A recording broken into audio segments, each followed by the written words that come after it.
Hello and welcome to the BiPal, the only online comic book review column that knows violence on the streets is not coming from protesters, but actually from people driving their cars into crowds of people like in Seattle, and from law enforcement professionals who've gotten less training than hairdressers, especially the New York Police Department beating people randomly on the streets. My name is Hannibal Tabu. You can find everything you need to know about me at this URL. You can also find me at this on social media, which is Twitter, Instagram, Tumblr, Facebook, Plurk, hieroglyphics, myths, etc., etc. I'm trying something new. I'm going to try video recording some reviews and see what you think about it, because apparently comic book reviews on YouTube are a thing now. Sure, why not? Let's give it a swing and see what we have. These are reviews for the books that came out June 3rd, 2020. There are 4 sections to the BiPal.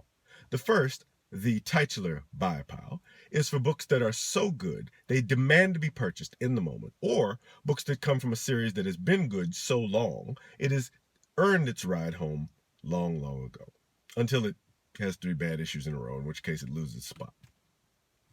Let's begin with that. The first book this week, and yes, I'm reading off of my personal grimoire.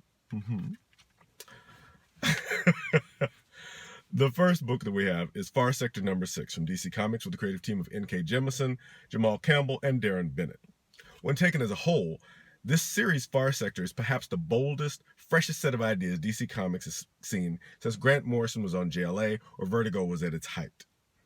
A beleaguered human police officer has been offered a prototype power ring and sent beyond the traditional sectors and domains of the Guardians of the Galaxy, not Quill, not Gamora, to keep the peace in a precariously placated city with a population larger than that of her homeworld.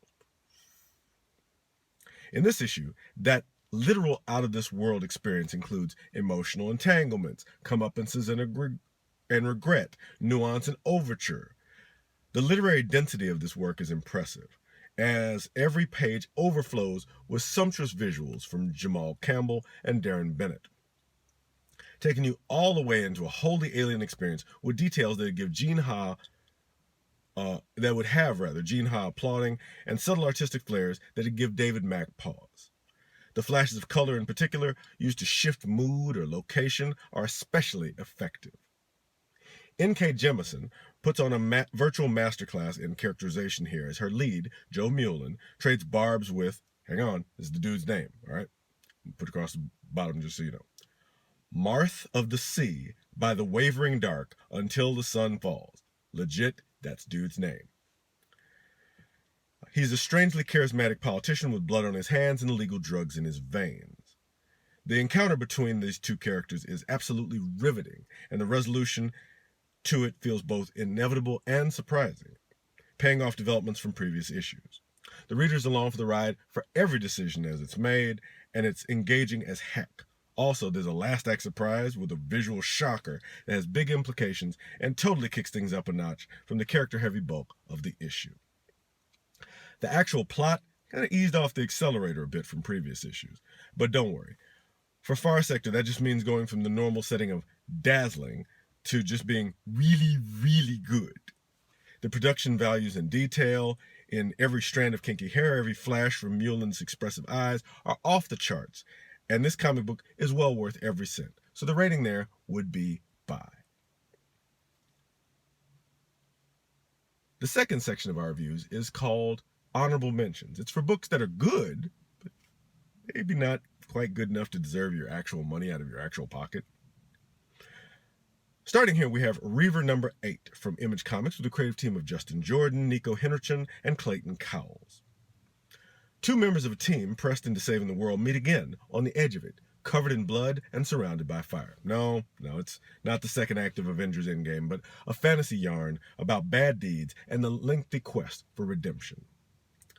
Essen Breaker is normally a natural disaster of a man, sweeping through combatants like they were blades of tall grass.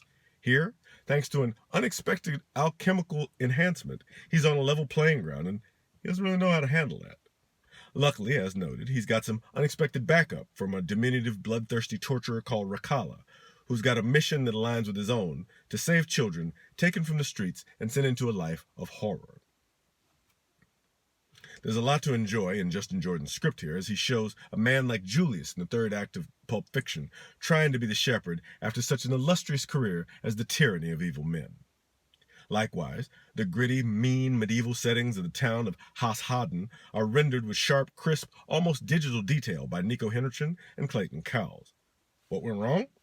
Well, arguably, with the exception of the new player on the field, this echoed very many things that happened in the previous issue. The struggle with being better, the abductions, all of it need to escalate and not stay so close to the status quo. Given how quickly Jordan's scripts have escalated in the past, clearly this can't happen again next month, but it chafes a bit here. This will be a section providing great nuance and tension when reading the entire story collected. Right now, alas, it's more of a tease than it needs to be, so that rating would be honorable mention.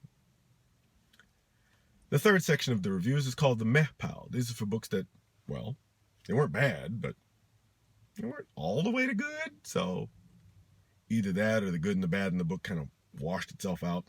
And here we have that happening with Batman Gotham Knights #7 from DC Comics with the creative team of Mark Russell, Ryan Benjamin, Richard Friend, Alex Sinclair, and Troy Peteri. Killer Moth hits the end of the line in a case that has a twist for the Dark Knight detective. The problem is how problematic that twist is. From a meta sense, it is a fond farewell to a halcyon era, but maybe it's also another example of certain types of criminals getting away with their crimes. First, you'll have to forgive a minor retcon here. In this story, when Batman was just getting started, Killer Moth was one of the premier names in crime. Stop laughing. No, for real. They're really doing this. They're playing this straight, really. The guy with the orange and green and purple color scheme looking like something Halloween threw up. Super criminal, apparently. Super. Moreover, Batman says, and I quote, I'm sorry, let me get that right. Let me get my Christian Bale on here. He was one of the first villains to show me that this line of work is about more than brute force, more than just a contest of wills. That it's a chess match, that you plan your moves further ahead of your opponent and then wait for them to make a mistake. Yes, that might seem like the shtick of another green-clad villain in Gotham, but apparently, according to this, Edward Nygma got that shtick secondhand from Killer Moth. It's not funny. They're playing this straight. I know you want to laugh. I know. It's not funny. They're doing this for real. This issue develops the Moth as a fully fleshed out character with dreams and a history, as well as inserting a new criminal into Gotham history that would have been a good playing point for Gotham when it was on the air. Alas and alack. The artwork here is solid and depicts the action well. Mark Russell is on hand with the script, so you know this could never be a bad book. Still, this kind of sad tragedy doesn't so much stand for justice as eschews the kind of boys will be boys defense that Brock Turner used to avoid responsibility. That's, at best, icky, and at worst a symptom of the unequal standard of protection inherent in the criminal justice system, which is under scrutiny this week and this month more than perhaps any time in American history. This isn't a bad comic book by any stretch, but it's just far enough off of center to feel wrong, especially now. That rating would be meh. The final section of our reviews is called No, Just No, and it's for books that are abjectly terrible and should not be purchased under any circumstances. I'm very happy to report to you there are no books that fall in that category this week.